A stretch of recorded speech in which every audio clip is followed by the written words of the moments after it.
giving you the real from A to Z surrounding the Dallas Cowboys.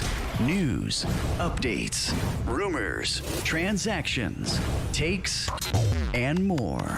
So strap up, Cowboys Nation, and start your day off with A to Z Sports. Live with Will Steele. 3, 2, 1. Here we go.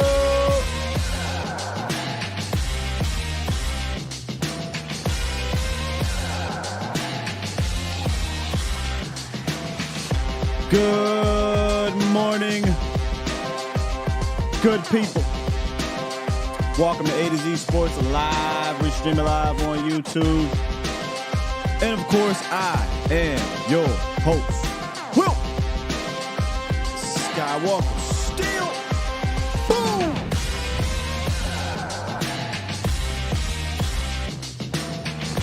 What's happening? What's happening? Merry Christmas, Cowboys Nation, even though it didn't start off so good on Christmas Eve. All good. We're going to break it down and talk about that loss down there in Miami. We were not the Cocaine Cowboys, unfortunately.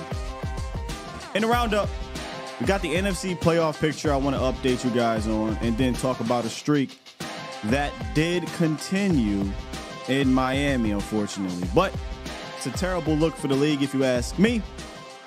And we'll discuss it right there, right now, and then we'll move on and eventually wrap to you guys. Obviously, you know, on days like this, win or lose, it is more of a Cowboys therapy. And you can call in at 351-999-3787 is the call-in line.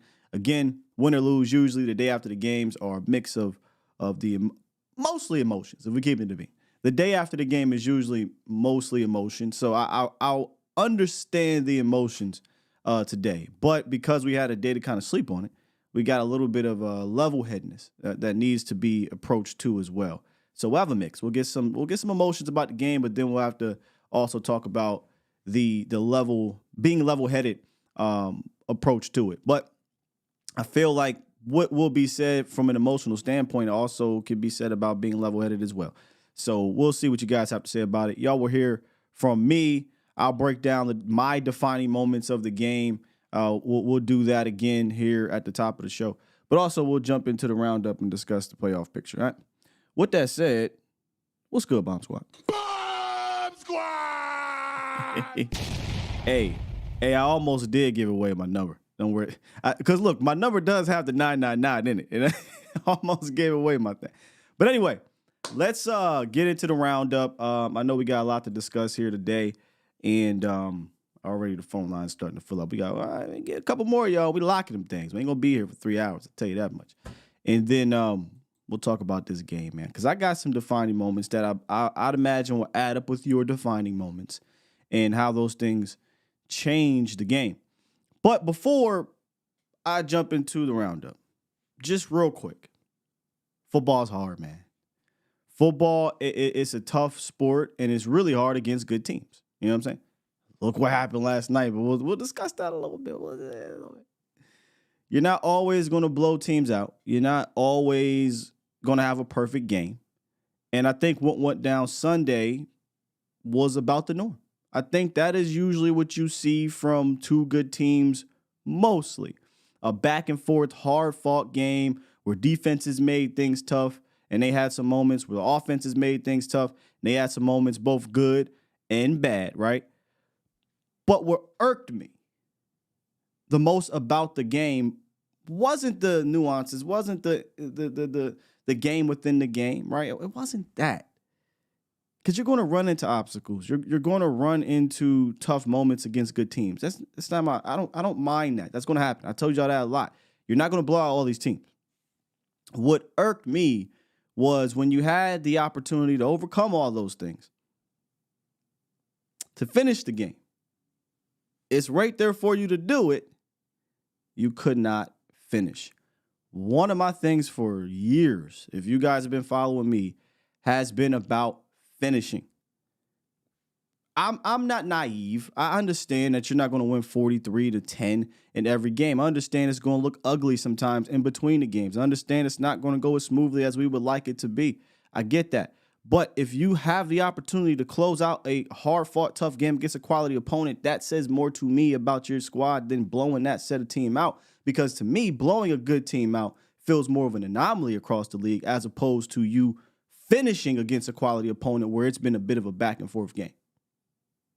The Cowboys had the opportunity, and they didn't do it. That's what irked me the most. Now, we're going to talk about the defining moments. We're going to talk about the intricacies in the game, those small little things like that lead up to those moments, for sure.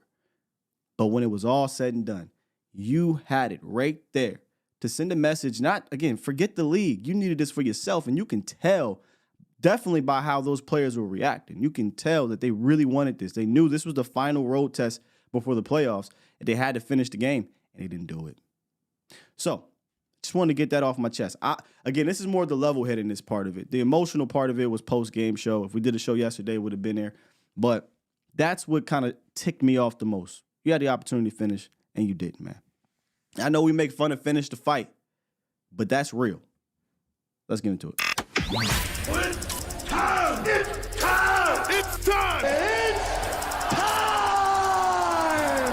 It's time! It's time! It is time for. It's time for the morning roundup. Round 'em up, boys. Let me talk to you. Let me talk to you for a second, Cowboys Nation. Interesting playoff scenario, picture, whatever you want to call it, in the NFC after yesterday's slate of games. Man, there's so many different ways you can go, but let's just look at what it is right now. Currently standing, the Cowboys moved from the 2nd spot to the 5th spot because the Eagles eke out a victory against Tommy DeVito and Tyrod Taylor at the crib against the Giants. Interesting there. Anyway, they got the victory. Cowboys dropped to the 5th seed, and if things were to currently stand right now, Dallas would go to Tampa again, and if they were to beat the Bucs again, they would go right back to San Francisco for the 3rd consecutive time in the playoffs. However, and this is what ticks me off the most about coming up short the last 2 weeks, and I had asked Foots about this because I'm like, hey, man, you win this Miami game, you're still potentially playing for the number 1 seed. Because the Niners could lose to the Ravens and the Rams, and guess what? They got spanked by the Ravens. Spanked by the Ravens, Cowboys Nation. So, let's kind of walk through this thing here. Dallas can still technically win the division. If they win out the last 2 weeks and Philly loses one of these last 2 remaining games, if I'm not mistaken, I could be wrong, and I know a lot of people will check this up, but the Cowboys could win the division. I'm going to be like 90% sure. I'm going to leave 10% to be wrong here. I don't know these tiebreakers, but I thought I saw that out there. If Dallas wins out, Philly loses one, the Cowboys win the division, based off these tiebreakers. Nonetheless, if Philly slips up even worse than that, then Cowboys can just win the division flat out. Then you have, okay, Dallas doesn't win the division. They stay at the 5th seed. Let's say, oh, Scott, you're wrong. Even if they went out, Philly loses one, they stay at the 5th seed. Cool. But if San Fran loses one more game, and that one losable game happens to come against a team that plays them tough all the time and are playing for their playoff lives, the LA Rams. Let's say San Fran loses a game. Let's say you stay in the 5th seed. Let's say Philly or Detroit get the number 1 seed. Now you completely avoid San Francisco, and you would either go to Philly in round 2 if you win, or Detroit in round 2 if you win the wild card round. So this, and then there's one more scenario where you do get the number 1 seed. You win out, San Fran loses one of 2, and then Philly loses 1 or 2. So nothing is really set in stone until the end of the year, at least for the national, or at least for the NFC number 1 seed. The Cowboys go out and lose to Detroit, and then their playoff or their NFC East division title hopes are gone. But that still leaves the 1 and 2 seed up for grabs between San Fran, Philly, and Detroit. So a lot to still sort out here. But as it stands right now, if San Fran remains at the top, Dallas goes back to Tampa. You get that victory on the road, which I think will be tougher this year. Then you go to San Fran. But something tells me this is not how it's going to play out. Something tells me this will be jumbled up by the end of week 18, and we'll be sitting here saying, interesting. But what you don't want to do heading into the playoffs is heading there on the losing streak, is heading there with the heads down. We don't want that. But a lot to still shape out here in the NFC. We got a streak, Cowboys Nation. It's going. It's a ridiculous streak, man. Micah goes, what is it now? 36 straight quarters, 9 straight games without a holding call. Now, officiating has been embarrassingly bad this entire football season. I mean, if you want a microcosm of what the National Football League's officiating has been this year, go take a look at the Ravens game last night against the Niners. And shouts out to Lamar, man. Lamar's a fantastic player, but Lamar runs himself into the end zone like 20 yards behind the line of scrimmage. I don't know why he did that, but he did. And the referee, the umpire, I think it was, is his backup game, his backpedal game is terrible. Gotta get them knees bent, sir. Trips over nothing in the end zone, and then Lamar Jackson trips over a hit over that umpire, and he can't get the ball out. Safety because of intentional grounding. 2 points awarded to the Niners. Think about that for a second. Like, the Ravens won, but they quite literally gave the Niners 2 points. I mean, you just have to laugh, man. Like, these referees have been terrible. And you could argue they were just that again. They've been consistent, I tell you that. In the Dolphins game, there was a hot topic, a conversation I should say about this specific stat coming out this game and within the game. And I'm sorry, man, I can't just ignore it. I gotta call it out. The officiating in total was terrible. We can talk about the last drive, the holding, and things like that. All right, but just specifically speaking of Micah, I don't get how he is quite literally one of, if not a top 3 pass rusher in this league. Myles Garrett, T.J. Watt, Michael Parsons, Max Crosby, and Nick Bosa, right? Like, those are the guys you throw in that ring. And I'd ask this to Jesse. What is the longest streak of them not getting a holding call? 9 games seems to be outrageous. I could be wrong here. Maybe that's the norm. Maybe top NFL pass rushers go 7, 8, 9, 10 straight games without getting a holding call. Maybe. Then fine.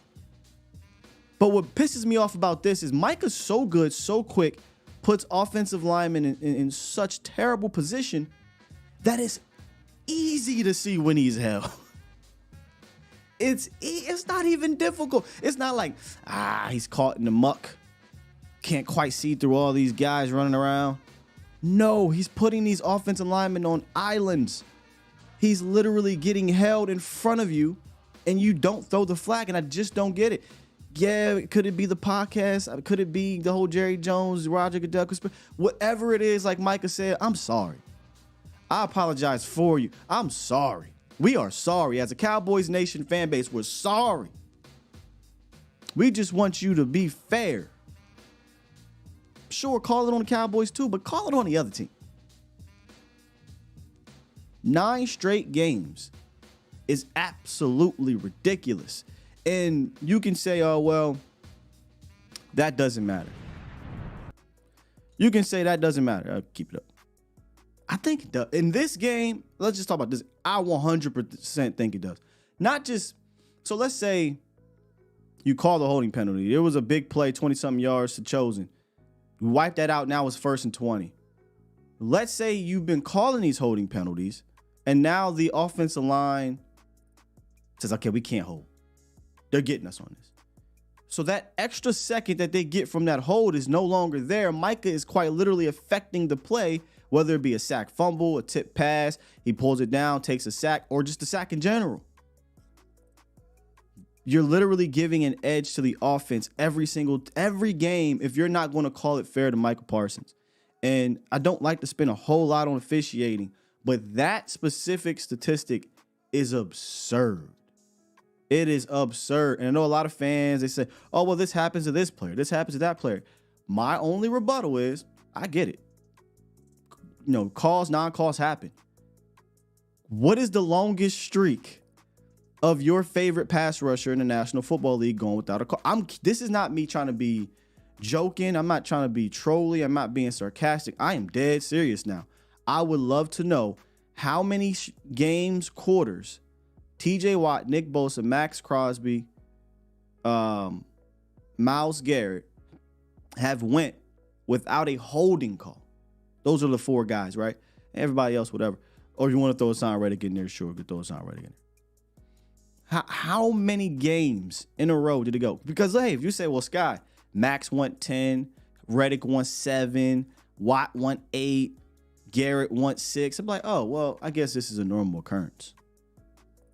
But if you see these things top off 12 quarters, 13, 9, 10 quarters, 15, even 20. If the top is 20 quarters, something's not adding up. So I spent a whole lot on that because I was frustrated about that. Now let's go into the bad part of this show, which is the defining moments of the game. So I gave you my synopsis on the overall part of the game. What irked me the most wasn't these defining moments. We'll get to the defining moments. It was the fact that even within these defining moments, which there's one good one in there, you had a chance to win the game and you didn't. But what led up to that? So the Cowboys come out. They decide to take the ball, as they should. We were kind of joking about this last week when they decided to kick off, and they paid the price for that. Dallas comes out, they get the rock. They are 7-0 or 6-0 when the Cowboys score first, right? Dallas is moving the ball pretty well, throwing it all around, converting on third downs, get to the red zone area. We run a jet sweep to Brandon Cooks. Brandon Cooks gets open space. He has one man to beat. It's Jalen Ramsey. At the moment, he runs out of bounds, and in my head, I didn't think crazy about it. I said, if he just cuts it up, I think he scores a touchdown. But yeah, whatever, man. Second and short, we'll get the first down. Not only do we get the first down on the next play, Tony Pollard, on the inverse, cuts it upfield instead of running towards the pylon, which I would have rather him try to run towards the pylon, stick the ball out, touchdown. So he tries to cut it upfield, falls a half inch short. You get the first down, but you don't score. Again, I'm like, damn, you got to score a touchdown right there. But all right, we could punch it. We're going to quarterback sneak it. We've been undefeated with the quarterback sneak at the 1 inch yard line or at fourth and inches, whatever. Quarterback keeper. Nope. Didn't do that. Instead, they handed off to rookie Hunter Lipke, who had a good drive in that game, right? Converted 2 third and shorts, had a nice little pass catch. And then he just glitches. I don't know what happened here. The handoff was perfect. I mean, I just don't know. I don't know. How do you drop this? He just drops the ball, fumbles it. Deshaun Elliott recovers. First down, Miami, and the Cowboys get no points. No points. So you look at that first drive. Cooks looks like he cuts it in. That's a touchdown. TP looks like he extends it. That's a touchdown. Neither happened. I'm kind of like, whatever. We'll sneak it and score tutty. Next play, fumble. You get no points. Huge moment. A lot of people say the game is lost there. I mean, you can't really argue with it. You had 3 full quarters left to play, or really almost 4. But that was a huge moment right there. You get points. You put the pressure on Miami at the end of the game if all things considered stay the same. You put pressure on them to score a touchdown. You didn't even need a touchdown here, just a field goal. You put pressure on them to score a touchdown and not get a field goal to win the game. Huge, huge, huge moment here. Yes, you need to score Cooks and TP. You cannot fumble a routine handoff here either. I would not let Hunter Lipke off the hook. Does that mean Hunter Lipke doesn't get any more touches the rest of the year? I wouldn't say that. No. He had he converted 2 good short yardage plays. He had a nice catch. But I mean, Rico Dowdle scored for you on the goal line down there. Dak Prescott can sneak it in. Just maybe an unfortunate play from Hunter. Hopefully he learns from it. But we want to talk about game of inches. 2 rookies have cost you a little bit in this season, right? You go back to Philly. Luke Schoonmaker doesn't get in the end zone, doesn't really run his route correctly enough to get in the end zone. Inches. Hunter Lipke fumbles at the yard line. Inches. 2 rookies, man.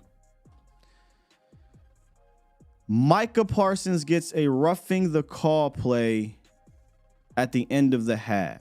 Defining moment for me. Well, Sky was 3rd down. Sure.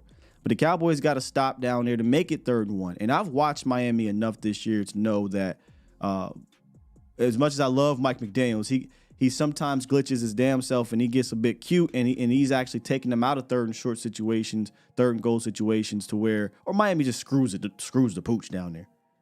I take my chances on 3rd down. Instead, Mike has to defy all gravity, laws of physics, and completely come to a stop instead of running through the quarterback a split second after he throws the ball. They give a roughing the passer call. They reset the downs and they go in and score. And I'm with Mike on how irate he was. And he even mentioned this. He said, okay, so here's the thing. You call roughing the passer on me. That means you're clearly watching me, right? So if you're clearly watching me, why aren't you calling a hold? You can't be doing both things. You can't be doing, you can't watch me, not call a hold, but watch me and call roughing the passer. Though the math ain't mathing. So I'm with Micah here on his frustrations. But officials, I'm sorry. Whatever we apologize, man. We're sorry. They get reset downs. They go down and they score. Okay. Cowboys get a couple stops coming out the half. The teams are back and forth with stops. Then Dallas starts to put it together the last few drives, right? Dallas is driving. Dallas gets a 3rd and 2 inside the 15-yard line. For whatever reason. Chuma Edoga, and this is not new. Chuma Edoga, there's some, I don't know, I'm going to use my words wisely. There's people online trying to cap for this guy. There is no excuse. Chuma Edoga sets out to block Bradley Chubb. You know, their best pass rusher, one of the best guys in the league this year at getting to the quarterback. Just saying. Sets out to block Bradley Chubb. And then for whatever reason, glitches to come inside to help block the linebacker that was easily handled by Tyler Smith, thus allowing Bradley Chubb a free release to the quarterback. Dak avoids the sack, steps up, makes a throw. If he doesn't do that, like if he blocks Bradley Chubb, I think Dak finds, who was it streaming down the middle? It might have been either Hendershot or Ferg down the middle of the seam, and we score a touchdown. Or Dak makes a play, right? He gets the time to move around the pocket and makes a play. But he was doing it most of the game. Instead, he glitched. Dak, as soon as he plants that back foot, he has to go because he sees my man, screaming down on him. Wasn't the first time Chuma's done this. I mean, he did it a couple times in this game alone, but he's done this all year. And just about every single start Chuma has had, whether it be at guard or tackle, but definitely at tackle, he has this brain fart where he says, okay, I'm going to let the best pass rusher free. And I just don't get it. It just is mind-boggling to me. Cowboys have to kick a field goal. instead of getting the first down or going for it because it's short. And that's that. There's another part in here that's also a defining moment. That was, I believe, a illegal shift. Dak Prescott steps up, rushes for a first down. In fact, it would have been first and goal inside the 10. They call it illegal shift. Dallas gets backed up on it's 3rd and 16 now, and that was a rush on 3rd and 11. Could have been 1st and 10. Instead, they have to kick a field goal. So just, penalties and just lack of just being aware, man, killed Dallas when they got a chance to get down there and score touchdowns and not field goals. Okay, so that all happens, but Dallas now has a chance to go down and score a touchdown to take the lead. For whatever reason, and going back and watching, there's certain parts that make sense and there's certain parts that don't. The Dak and Lamb connection was in fuego, right? Like it was on fire to start this game. And for whatever reason, between the second and third quarters, mostly fourth, really, it just was gone.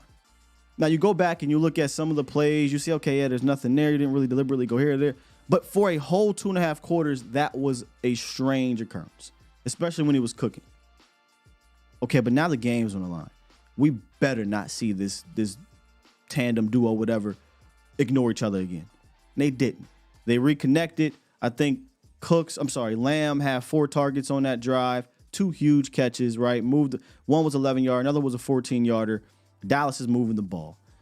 It gets funky down there too. Chuma did it again, but the play call was stupid to me. You're on the 1-yard line and you run a play. That was dumb. I don't think you need to do that. But nonetheless, it got funky down there, and your quarterback and your wide receivers pulled you out of that hole. Dak connected with Cooks on, I think, a very similar play they ran back in L.A. I mean, just a bucket drop, a great catch by Cooks. With pressure, by the way. Terrence still got beat on a spin move. Chuma was getting pushed back into Dak's lap by Chubb. Dak evades the rush, scores a touchdown. Cowboys have the lead. Shouts out to you, Brandon Over. We just need one stop. All of this craziness, fumble at the goal line, not cutting it in for a touchdown, Chuma glitching, Michael roughing, illegal shift. All of these crazy things are happening to you. It's on the road. Things like this happen. But you went down there. You got the lead. I just need one stop. What happens on like the very first play of needing that stop? Personal foul, face mask. Okay. Give them 15 free yards. Now they only need like 20 more yards to get in field goal range. Miami proceeds to say, oh, now we're not just in field goal range after a couple third down conversions. We're going to run the ball to ice this game. One of my keys to winning this game was Dallas wins this game if they stop Miami's run game. I didn't say contain. I didn't say, oh, well, we outscored them so they don't run the ball. You have to deliberately stop it. That couldn't come to fruition more than that drive, right? You had been stopping it for the most part during the game. You have been. But now you got to stop it to at least give your offense a chance to go down and regain the lead. Miami just runs the ball down your face, trucks a bunch of dudes. Shouts out to Jeff Wilson. Bigger back. Talk to you guys about. I just love their stable, right? They got a stable of backs. I always talk about stable of backs. You have to have a complimentary backfield, in my opinion. Dallas didn't do that right, and we can talk about that at some other time.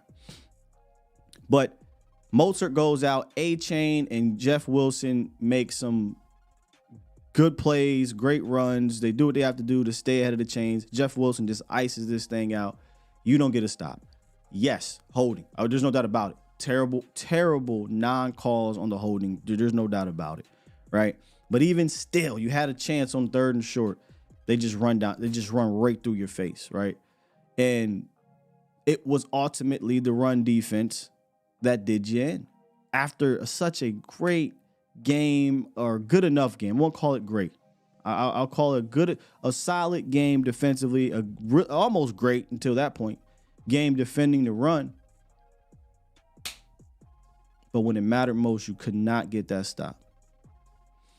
And there just continues to be this weird trend on the road. Not just offensively, defensively, the whole total team, but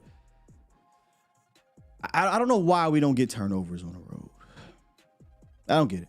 You know, I watched what, you can call it fluky, call it the hell you want. The Ravens were flying around in San Francisco. They created 5 turnovers, 5 interceptions in that game. They were hitting those boys.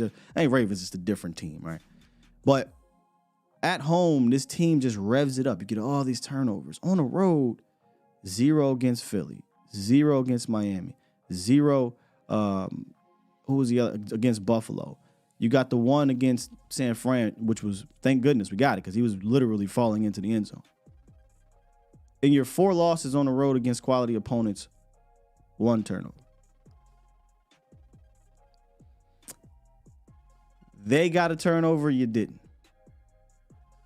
Love the fight the defense showed. That's what sucks, right? You had the opportunity here to play that complementary football we talked about. Didn't I say this last week? This team is it depends on the complementary aspect. It feels like one of their units just can't say, hey, today I got you. Which happens, right? It's National Football League. You play against good teams, and you got a chance to win. Now, all right, here's the complementary football aspect. Offense, I got you to lead. I got you to lead offensively, right? I just need you to get me 1 stop. Couldn't do it. Here we are, the Cowboys, 10-5. A lot of questions on the road, at least. And as it stands right now, they will be going on the road at least 3 times if they want to get to where they got to get to. That's just the facts, right? So, yeah, I said this going into this game. Very important game for me, not because the stand, well, it ended up being because of the standings, because San Fran lost, right? But more so, the odds of you playing a home game, just one, were a bit slim. There was a hope there, but it was slim. The odds of you getting the number 1 seed seemed to be none, all right? Slim to none, and we're fresh out of slim. Technically, both of those things are still up in the air. But I wanted the Cowboys to not fail to finish in their final road test. Me personally, if y'all didn't care about this game, that's on y'all. But for me, I wanted some confidence that the Dallas Cowboys can go on the road and win. And you can say, oh, well, this happened, that happened, this happened, that happened, this. Yeah, that happens in every game. Every game we can have defining moments. We don't do these for wins. We just did them for losses the last 2 weeks. But at the end of the day, your offense gets you the lead. The defense needs 1 stop. That's it. You had the opportunity right there with all of that. Can you imagine the plane ride home? Can you imagine the feel you have in that locker room? The confidence these boys would have had moving forward had they finished that game. It would have been huge. Instead, next week, get another home game. You got the Ring of Honor moment. Not an easy game, by the way. Now Detroit really got something to play for, by the way. It's already a good team. They weren't going to lay down, for real. They weren't going to lay down. But technically, they're still in the running for the number 1 seed. So this is probably, not even probably, I think this team better than Philly. This is the best team you'll play at home all year, and you're on a 2-game losing streak. I'll say it again. If you can't come out here and match the energy at the crib, now that's even a far bigger concern. The Cowboys usually are fine at home. They're going to be tested. But Detroit's going to come in there and give their best effort because you're Dallas and because they are playing for a number 1 seed now. Or number 2. Either way, they're playing for one of the higher seeds. They're not going to come in there and say, we'll pull our best guys. The best team you're going to play at home. And we'll break those guys down later in the week. But those are my defining moments, Cowboys Nation. Winnable game. You are now 0-4 on the road against quality opponents. Can't say I feel too good about that. All right.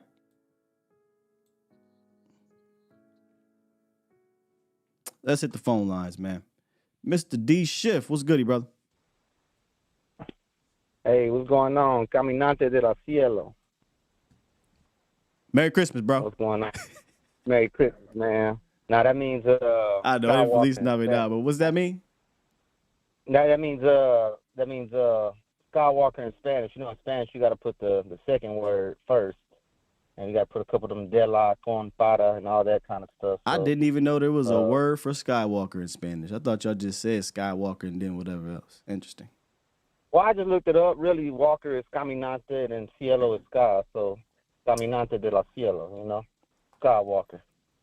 Kind of sounds, you know, a little mystic. Well, how Spanish, you say disappointing in Spanish? I don't know. I use a whole bunch of pinches, man. Pinche this, pinche that, man. What's on your Pinche mind, everything, man.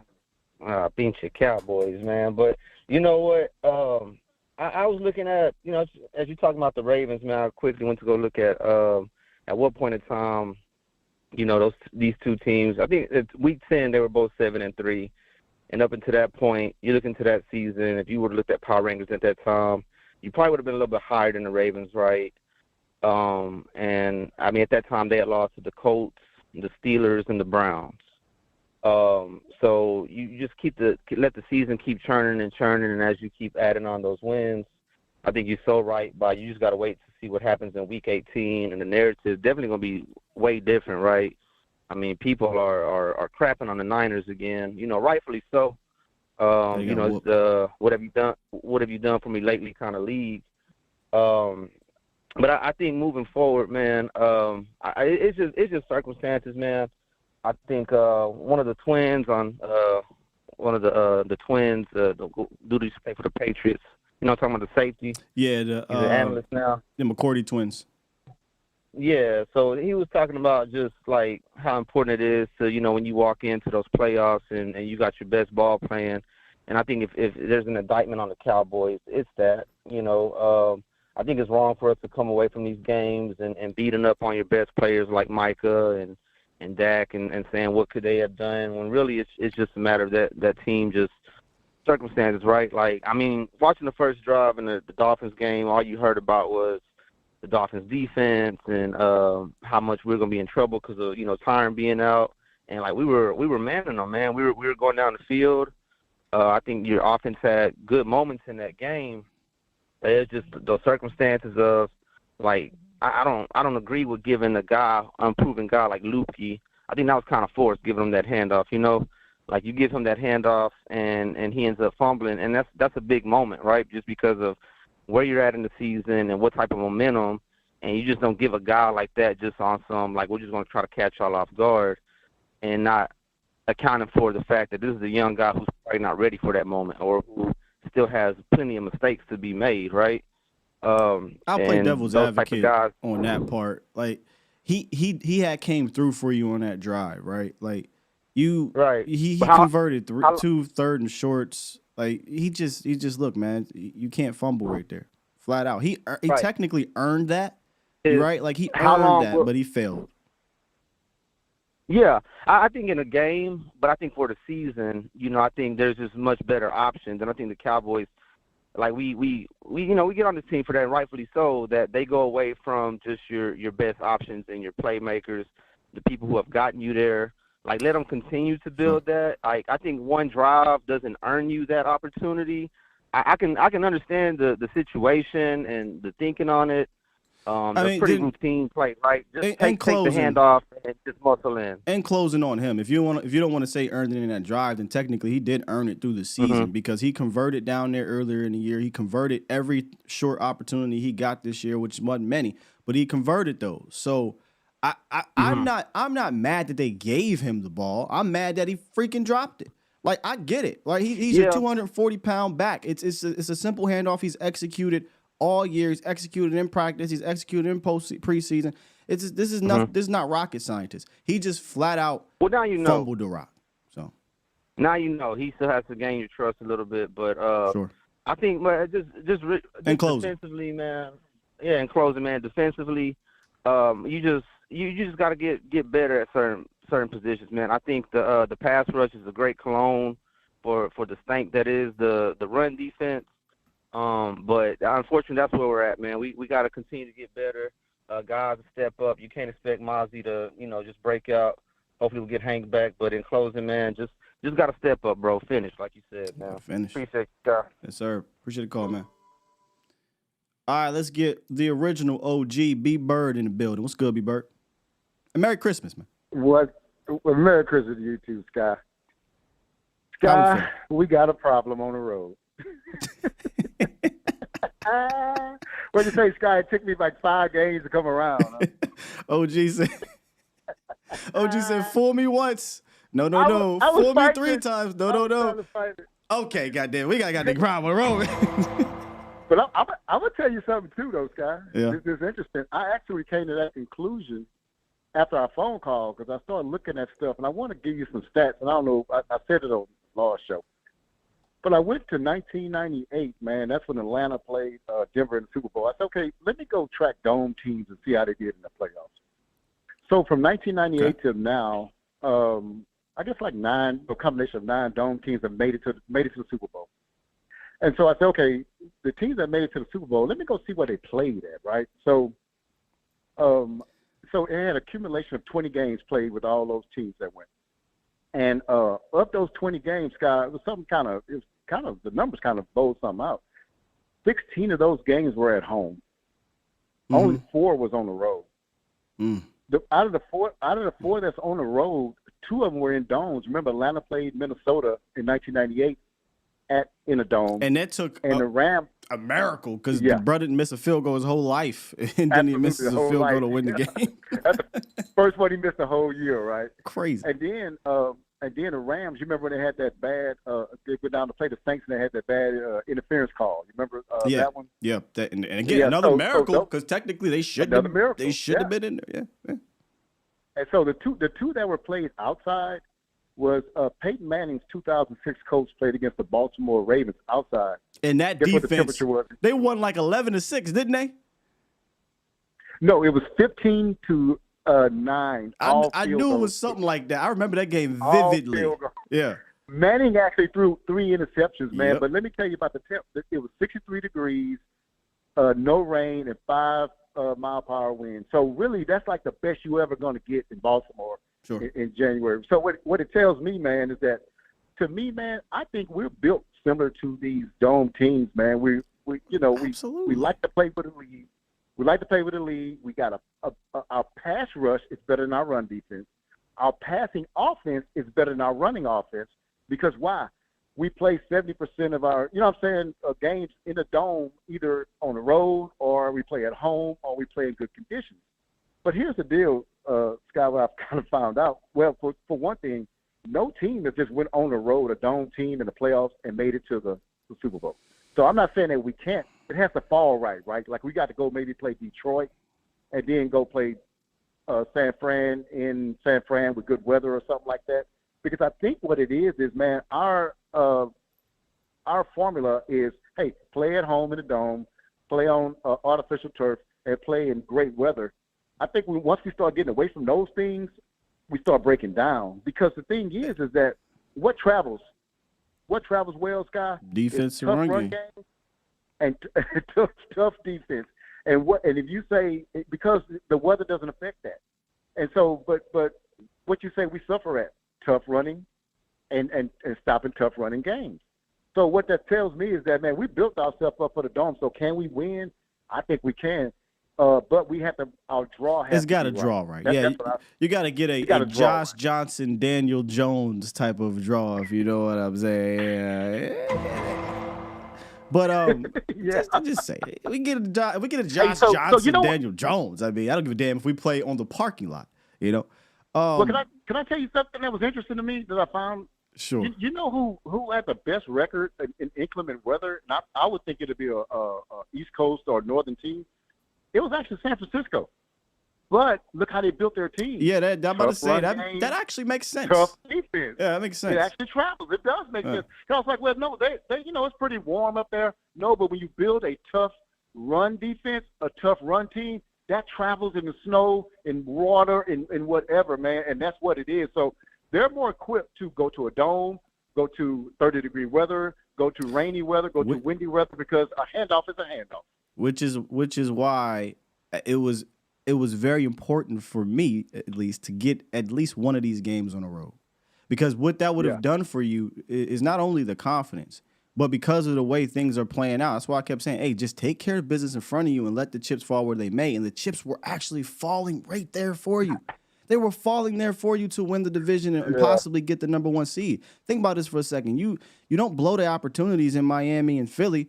You could say, okay, cool, we'll give you the Buffalo game. But if you don't blow those opportunities in Miami and Philly, you're sitting at, what, 12-3 right now, and you're what? The number 1 seed. Number 1 seed, you're the absolutely. number 1 seed. If you look at the way that the teams that have made it to the Super Bowl from bowls, if I gave you the 16 home games, that means that a lot of those teams were number 1 seeds throughout. They didn't have to go on the road. So that's what it is. Now we're making our road tougher. You know what I'm saying? And we're doing it on our own because things were falling, like you said, for us. The only problem is that we failed too. You know, and so that threw us off, man. But I'm gonna let you go, Scott, because I just want to call and tell you that we got a road problem. We're no different than we got Hall of Fame quarterbacks. We got Manning, Breeze, Warner. They've all went through this too. They went on the road and not succeeded. They needed to draw the far right for them too. And look, in the same right with that. I get you technically should be building your team for who you are, right? We are a dome team. We got speed. I get that, right? But that just means when you do go on the road against these opponents, you do have to have a different level of focus or potentially throw a curveball game plan wise or something like that. Or just flat out finish, right? Flat out just go finish and win the game so that you can earn the right to have home field. Earn that right, because Detroit, another dome team, we see them go on the road against some teams and get stopped. That you're right. That's just kind of normal in the sense of if you're a dome team and you have to go play on the road in the playoffs against other opponents, it's going to be tougher. So you shouldn't expect to have the same results, 40 points per game at home as it would be somewhere else. But you do have to still win those games, man, so you can earn the right to play at home and have that home field advantage, B-Bird. So. And Arizona, you can't lose the Arizona game either, right? That's another one. You can't lose that. I was even trying to give y'all that too. Like, hey man, I'll give you Arizona, I'll give you Buffalo. Those things are gonna happen. But you have the chance to win in Philly. You blew it. You had the chance to win in Miami. You blew it. Like those came down. Those two would have meant more to me than the losses meant in Arizona and Buffalo. Swear to God. If they win those games. I got one thing to say too, Scott. Sure. What it is I looked at also is that we have to get our offense drives our team, right? We're an offensive team, and our passing game drives our offense.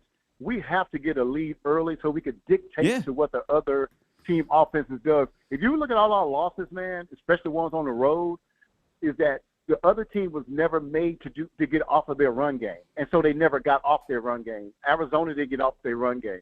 Buffalo did not get off their run game. There's no Miami secret either. So we're front runners, B-Bird. There's no secret. We're front runners. I didn't want to say that, man, but that's what we are, man. That's what we are. Thank you, man. I didn't want to say it, but we are definitely front runners. Look, I'm going to let you go, Scott. All right, man.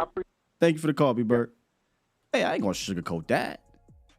No doubt about it. The Dallas Cowboys are front runners in the sense of the game, not like the front runner mentality of, all right, we're 10-1. We just going to go out here and be lackadaisical. No. We quite literally are the best version of ourselves when we're playing with the lead. There's no doubt about that. And unfortunately, they had the opportunity to do that. And somebody in the chat said, for the Cowboys, said, I'm not mad. Sky said, Sky's not mad because I like Hunter Lipke. Does somebody want to tell him? He said, I don't like him. Give the ball to Rico. Does somebody want to tell him? I'm not mad. Sky's not mad because he likes Hunter Lipke. Sir. I'm here to tell you right now, we don't care. Let me tell you, we don't care. I can give a damn about Hunter Lipke. I do not care about. I don't. I was actually trying to get an actual running back up in here and complete the stable. I don't care about Hunter Lipke. I'm just calling it how it is. See, you're talking about your feelings. I'm talking about facts. Facts over feelings. You don't like Hunter Lipke, thus your feelings dictate how you feel about what happened. The facts of the matter are Hunter Lipke in that drive 3rd and 1, 4th and 1, convert. Hunter Lipke in the red zone earlier in the season.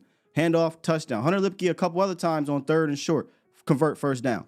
He technically earned the right to get the ball. And if we're being completely honest here, many people were calling for Hunter Lipke to get more red zone carries. I'm not mad at the fact that they decided to give him the ball. I'm mad at him for dropping it. Context. It's simple stuff to me, but facts will always matter more than your feelings, man. Hey, Los, that wasn't even Do-Rag Sky. That was about as chill as possible, Los.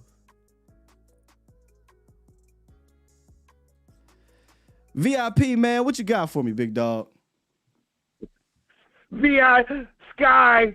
First, pop up. Happy Kwanzaa, happy whatever you're celebrating. Happy holidays. Happy holidays, man. I'm going to let that off real quick. And the points that you tapped in on are the points I really want to make. I'm not even going to, respectfully, 40 earned that. He earned that at that first drive, but it also, to me, was a tipping point of the whole game. Because I think Big Mike, for the first time, said, look, I'm going to go down, I'm not going to kick the ball off. We're going to go down there and score. Yeah. Because like the last caller said, I don't think it's called a front-running team, because that is what we are. We are a product of the guy that you have in that corner. His parking lot pimping is the problem that nobody really wants to address. We knew in the offseason that 77 was not going to last this whole goddamn season. Hey, somebody owe me $100 too, by the way, but go ahead. Did we not, though? Respectfully, we know this.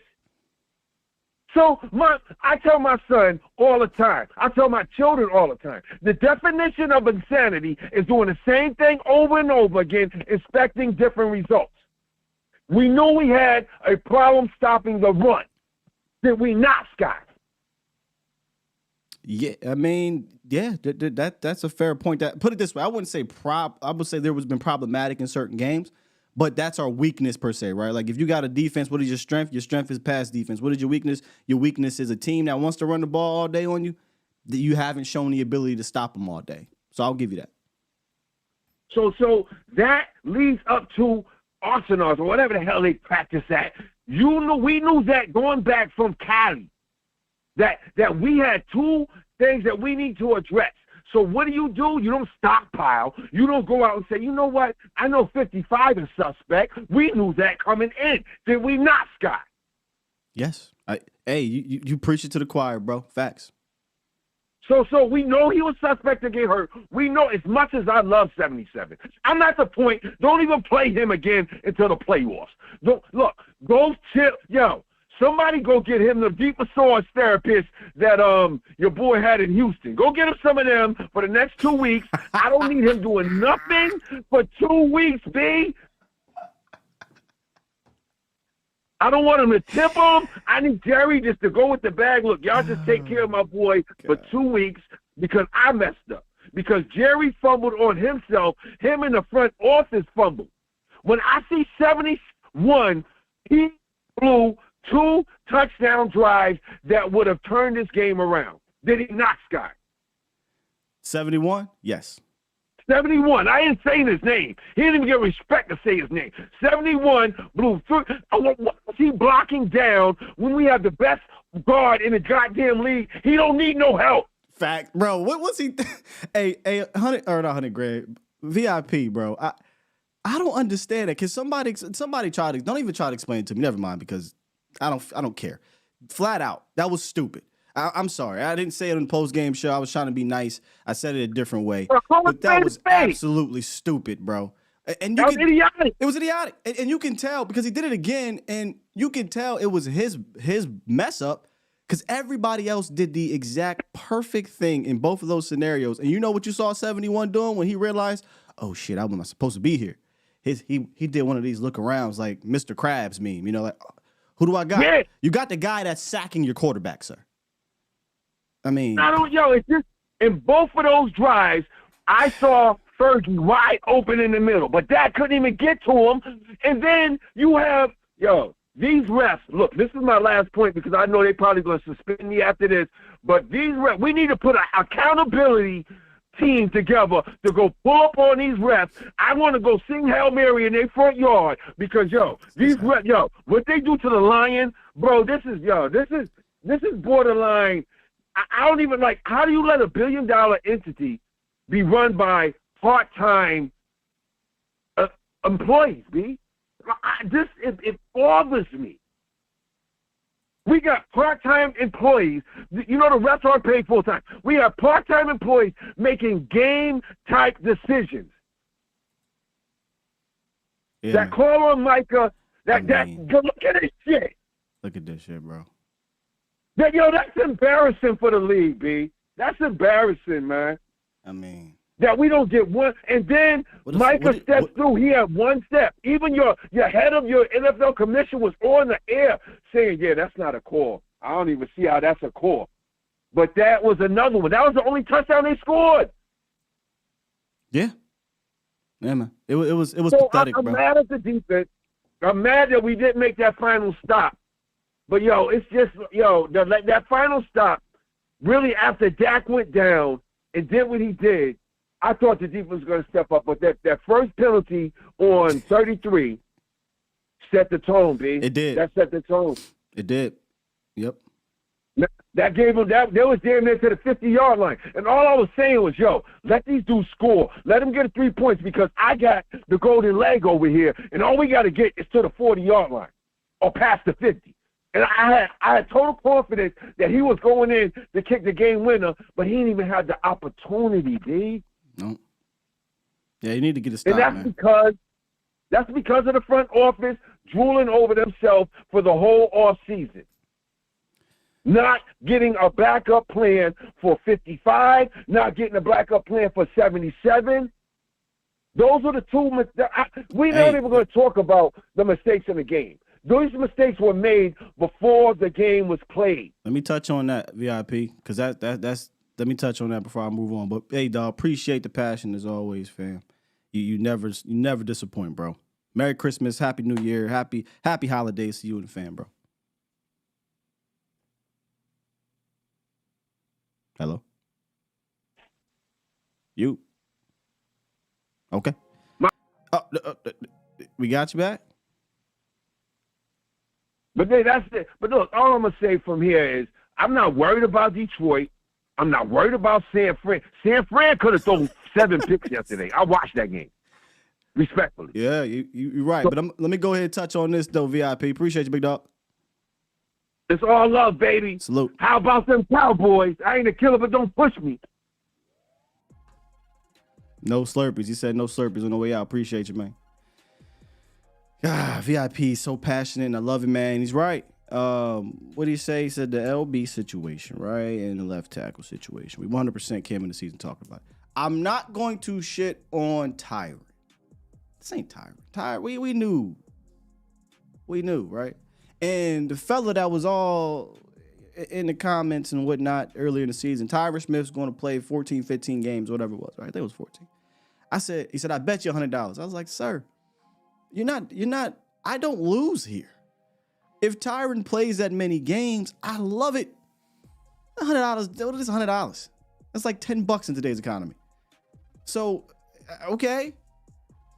But the history, the data, everything says he will not play that many games. And when he doesn't, boy, Cowboys have some issues on that side of the ball. So you need to prepare for that. Now, to Chuma's credit, he was technically better than we all expected, but he still was not that guy out there. And it was too many times in some of these games where it was just head-scratching moments, right? But to his credit, I'm not asking Chuma to go out there and be an all-pro. So if you want to, get mad, don't get mad at Tyron. Get mad at not having a better plan there. Let me borrow $100 to tomorrow, though. I need that. I need that $100. Because what I said I was going to do was I was actually going to get that $100 away to y'all. So if he don't report with that hundo, he actually is not paying y'all. Because I was going to give that back to the community. It was an easy $100. Linebacker. I mean, I don't know what else to say about the linebackers. I mean, how many times did we were pounding our chest? Get a linebacker, right? Hell, even if you go back and look at, funny thing, if you go back and look at my draft board or whatever you want to call it, the importance I think we did, throughout the offseason, it was pre-free agency, top needs, post-free agency, top needs. The one that never changed because we didn't do anything in free agency was linebacker before the draft. I'm sorry, pre-free agency and then pre-draft draft needs was linebacker. Linebacker was right there, and left tackle was right there because I didn't know what they were going to do with Tyler, so it was kind of like left tackle, left guard. If they decide to kick Tyler out and you need to guard, decide to keep him there, you need to tackle. I was on the love Tyron, but you can't depend on him. If you're going to bring him back, still address it. Neither happened. Neither. You waited to get your linebacker in the third, and shouts out to Marvion Overshown, but he got hurt. The silver lining to him getting hurt is that he got hurt early enough for you to still address it. Dallas didn't do it. Fine. You actually decreased your linebacker room, got rid of Jabril Cox. Fine. Just know you're going into the season with essentially a rookie at linebacker and Clark, who is really an off-ball will linebacker, and LVE, who he's mid linebacker, but we know he's susceptible to injury. He's done it his whole career. And what happens early in the season? LVE gets hurt. Instead of going out and getting linebackers or playing those linebackers, you move to safety to linebacker. And he's had fantastic moments, but I'm telling you right now, he's not playing linebacker for his whole career.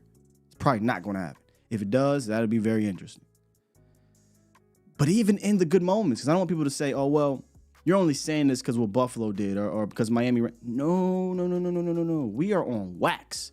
Even when the Cowboys were winning, hey, man, we better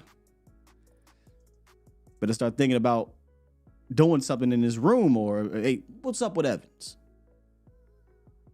Micah's right there, but they don't want to do that. What's up with Evans? Who just got released? Shaq Leonard. You think, and it ain't just us, you think they don't understand what's happening in that room? These fools rolled out the carpet for Shaq Leonard.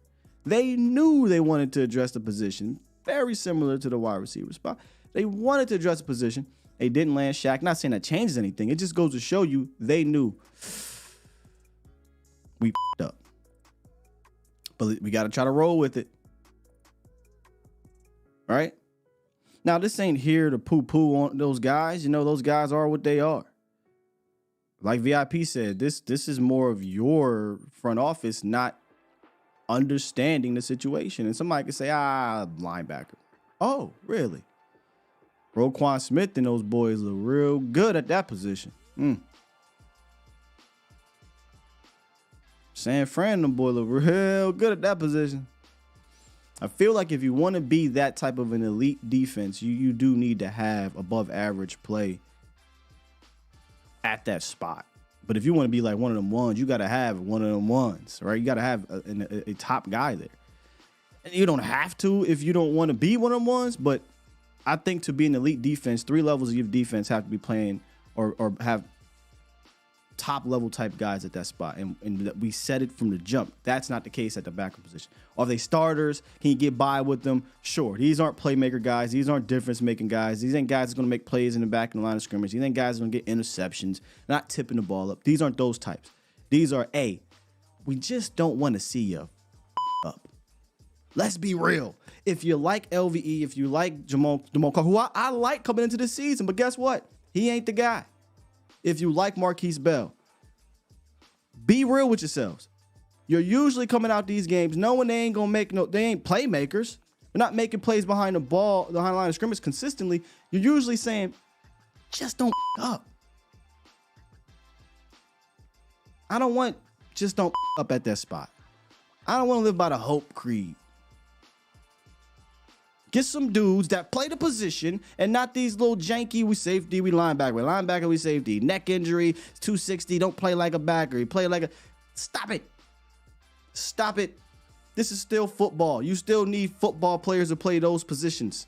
This ain't basketball. I know he loves to do positionalist shit. I get it. Go look at the top teams. Go look at the top defenses, I'm sorry. Do you see them horse shitting around with safeties and linebackers? You don't. I digress. I ain't mean to go off like that. We saving my guy MJ for last, but 786, please shut me up here, 786. It's me? You live, yes, sir. Hey, man, thank you for finally got a chance to talk. I've been in the military, and I never could catch the live show. Oh, man, thank you for your service, bro. Yeah, no problem, man. Thank you for the support. I was actually at the game, man. You know, I'm from Miami, but I'm a Cowboys fan. Now, so I got two things, but one thing was like, So you, I don't know. You cutting in and out, but I want to keep you here because you said you in the military, you don't get a chance to call in much, but you're cutting in and out. So try to get to it as smooth as possible. All right, I got you. I'm in the bad spot. I'm traveling back home. Okay. Mike McCarthy, I think he's being conservative. Damn. It was raining on and off at the game. Okay, here you go. For 6. And I think Mike McCarthy gets very conservative. So I don't. Damn. Hey, you, Brother L said you got that Chuma Edoga service right now. Give me a second. I'm gonna try to give you some time to get through and find a better spot. But it sounds like you said Mike McCarthy got uber conservative and it was raining on and off. Correct? What was that? What was the last thing you heard? The last thing I heard was Mike McCarthy got conservative and something about the rain. Yeah, so I feel like he gets really conservative because of the rain. The game is raining on and off. I don't know what was showing on the broadcast. So it was like everything. All right, so I'm going to try to address that and give you a little bit more time because you still cutting it out.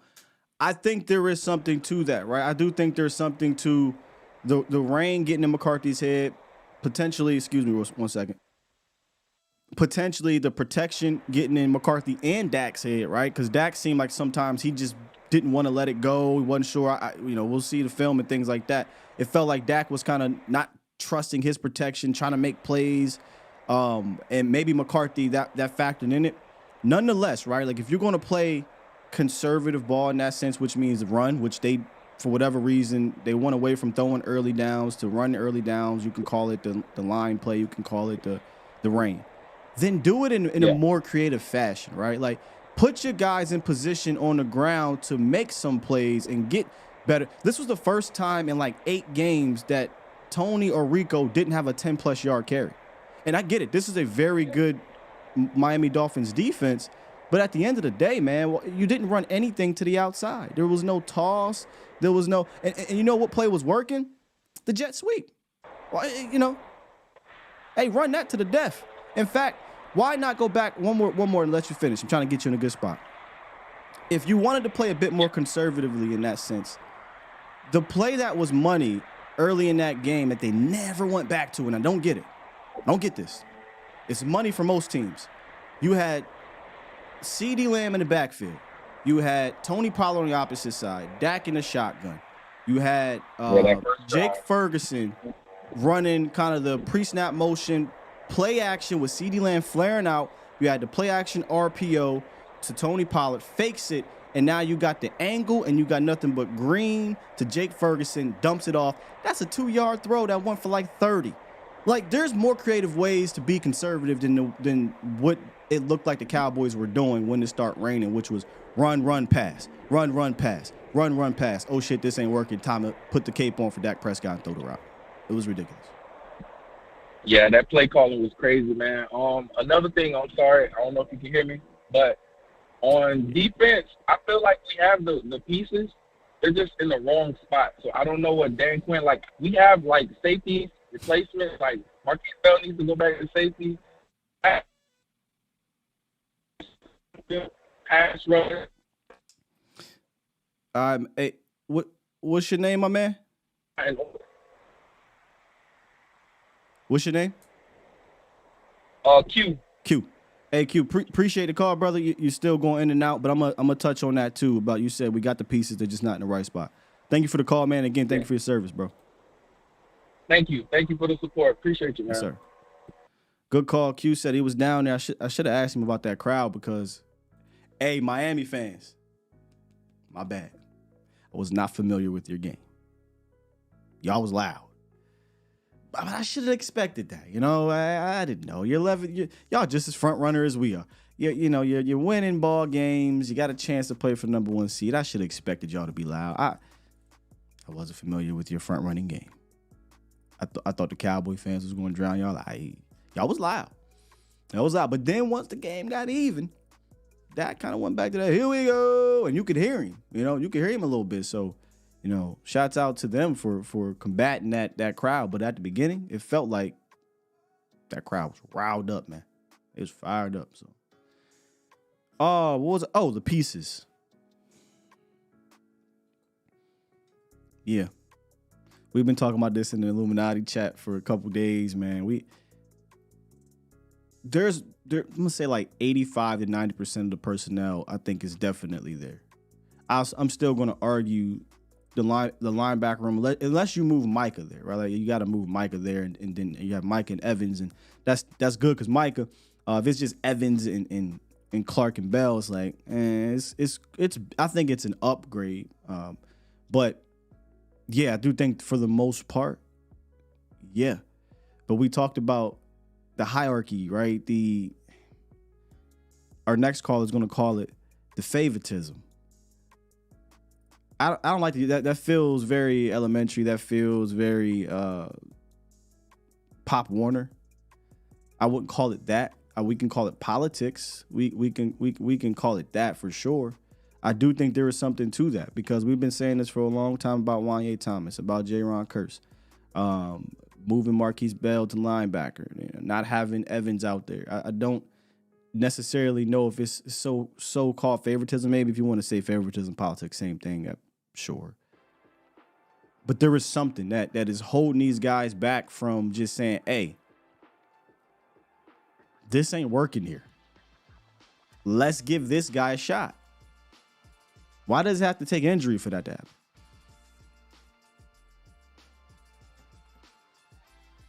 We were talking about at Hattie B's, the 3-4, and I told you guys, 3-4 is my all-time favorite. And if we were to move on from Dan Quinn in the offseason, I would love to go back to like a real 3-4, not somebody in here that's crazy, but like a real 3-4. And I watch some of these teams, and I see they're hybrid. We're also hybrid, but I don't think we're a hybrid in the same way that, say, maybe Pittsburgh will be, or maybe Baltimore is, or maybe the Patriots were in their 3-4 heyday. I don't think we're a hybrid in that way. We're a hybrid and we're quirky. Hey, Micah, go play nose tackle, right? Hey, Micah, sometimes you're off ball, sometimes you're on ball. You don't really see that off a lot of times with these type of dudes. If you're going to be 4-3 versatile, like if you're going to be 4-3 multiple, hard pressed. We're about to play a little bit of history here. Hard pressed to find a 4-3, and I use that in air quotes, defense that doesn't have quality linebacking room.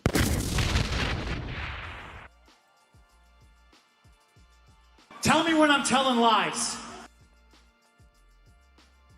San Fran in the 2000s. Bowman and Willis. The Panthers. Kuechly, Davis. The Legion of Boom, which was more 4-3 versatile. KJ Wright, Bobby Wagner.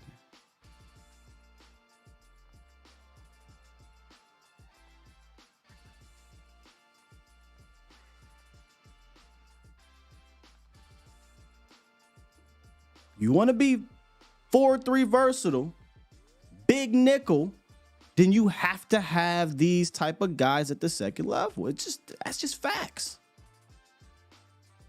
Well, Scott, we're not 4-3. We're more 5-2 and all this other little quirky stuff. All right. Go find me a quirky 5-2 defense that is average to below average at the position at the second level. Don't worry. I'll wait. Because what you're essentially doing, especially when you beef up the interior like the Cowboys have when Hank is in those boys, is you're essentially funneling things to the linebackers. I have nothing against these dudes personally, but even when LVE was in there, my main gripe was he's not a playmaker. And okay, he gets you 75, 80 tackles. How many of them are behind line of scrimmage? How many interceptions does he get? What's his average depth of tackle? This is not a new conversation, y'all. So it's just heightened because of the loss, but it's not a new conversation. Thus, if you are going to be in these tightly contested games where teams don't have to get rid of their run game, damn it, your front better be unbelievable. Better be unbelievable in that game, because you are now negating what is the strength of your team, which is the pass rush and pass defense. They don't matter if the game is tight, because, okay, now 3rd and 2, I can still run. Or to win the game with 3 minutes left, I don't have to pass. I can still run. Yeah, you stopped me for most of the game, but guess what? You still got suspect-ass linebackers, right?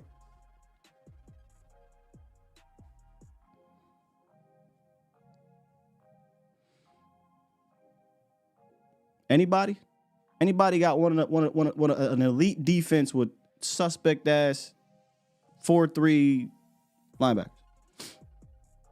Maybe suspect's a bit harsh. Average to below average, whatever the hell you want to call it. How many of those? I don't recall many. Even if you look at the Niners now, Greenlaw and Wagner. You cannot reinvent the wheel. It's football at the end of the day, man.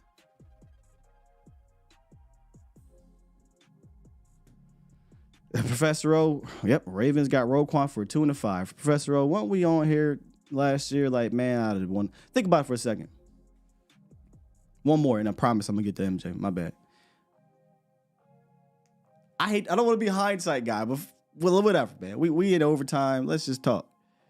People were literally screaming, I would not have traded the 2 and 5 for him because it's a 2 and 5 and you got to pay him and all that. Oh, he's an off-ball linebacker. Oh, I'm sick of it. I'm sick of that thought. Stop worrying about the position. Focus on the player. I'm not trading a 2 and 5 for Clark, a 2 and 5 for Shaq Leonard. You know what I'm saying? I'm not doing that. No. Focus on the player. Roquan Smith worth for 2 and 5 in that bread? Yes! The hell are you watching? Well, Scott, we need a 2nd round pick. Oh, we needed Schoonmaker? No, we need that 5th round pick. Oh, we needed Awesome Richards. Well, Scott, how are we going to pay for everybody? The cap went up $60 million next year. I'm sorry, y'all. Y'all don't like that.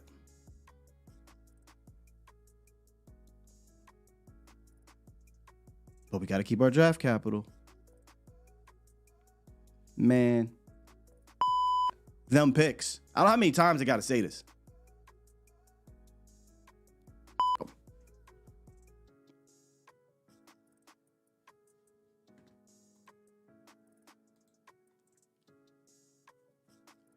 MJ. Yeah. How you doing, brother? I'm good. How you doing? I'd just like to say happy every day to everybody. I like that. Every day you wake up, you're alive.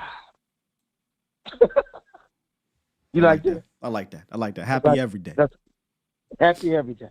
That's what everybody got to get in their mind. Not no happy birthday or happy whatever. Happy every day. I always say happy holidays to those who don't, But nonetheless, man, what's on your mind, MJ? Man, you and VIP killed it. Y'all hit every point. But I'm going to hit some points with you, too. In 2022, still. Me and you was at that camp. You came to the camp later. You and Bosch. We should have kept Big White Boy. We know we wasn't going to keep the guy that we cut. Remember? What's the D tackle we had? Big Country. Yeah. Big Country was the first one we should have kept. Bohanna, and you got Big Hanks. 96 ain't. I think 96 probably got 1 or 2 plays, y'all. Dan Quinn. Neville. Yeah, that one was a shocker to me. Like, oh my God. Yeah, because they got rid of Bro in like the 3rd game or something or maybe I don't know when it was. Because Dak broke his hand, they didn't want to put him on IR. So okay, if you don't want to put him on IR, that still is your 5th round pick. I know at that time he technically didn't cost you anything, but I would have moved on from Neville before I moved on from Bro. Man, that was weird. And he did that. He tried to put the big white boy on the practice squad when you know you was gonna get rid of your boy anyway. That went to Arizona. What's the other D tackle we had? He finally did something that we picked in the 2nd round pick. Hill. Yeah. He came along. He played well in the at camp and preseason and to start the year. He was pretty decent. Then they cut him anyway. Yeah. He cut him in the season anyway. Yeah. See, look at this. Look what we got going. Look at that. Look at this Cowboy Nation. So that was 2 F's right there. You cut. See, everything y'all keep saying, they go to the Joneses. Their favorite coach is Dan Quinn. Another thing, their favorite other stepchild, he's gone now, and you still would have had Amari Cooper. He wanted to stay in Dallas because he loved Dallas. He said, I'll take the pay cut. That's not and he told him. I don't want to rip that Band-Aid off, man. Jeez, Yeah. They got mad because he did like I did. I never took the COVID shot, y'all. I got COVID before, but I don't take no COVID shot. No. MJ said, you ain't sticking no needles in me. No, you're not doing an experiment on me. Because even some of the people that had the COVID shot still passed away. So it's up to the Most High if you're going to be here, period.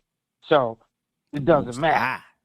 Yeah. The Most High decides if me and you still going to be talking today. So it doesn't matter. You know what I'm saying? And then look at this. We had a run, and then you get Big Hankins with Bohanna, that big white boy. I would have played a 3-4 just like you said. Them big 3 logs would have been in the middle, y'all. Every team in the NFL say, man, we can't run on him. And then Michael and everybody would have been eating. Then would have kept Harper. He outplayed them. Hey, guys, in the preseason, Harper outplayed all the linebackers. I said, man, we found our linebacker. I told Lawson. He said, yeah, he balling, ain't he? Making plays, getting sacked, can't nobody block him. He could run with receivers. Dang, that was such a weird thing to me, Marv. I'm not as high on Harper as you may be, but I'm also not blind to the fact that, Harper was still a linebacker's linebacker, and you didn't have many of those dudes.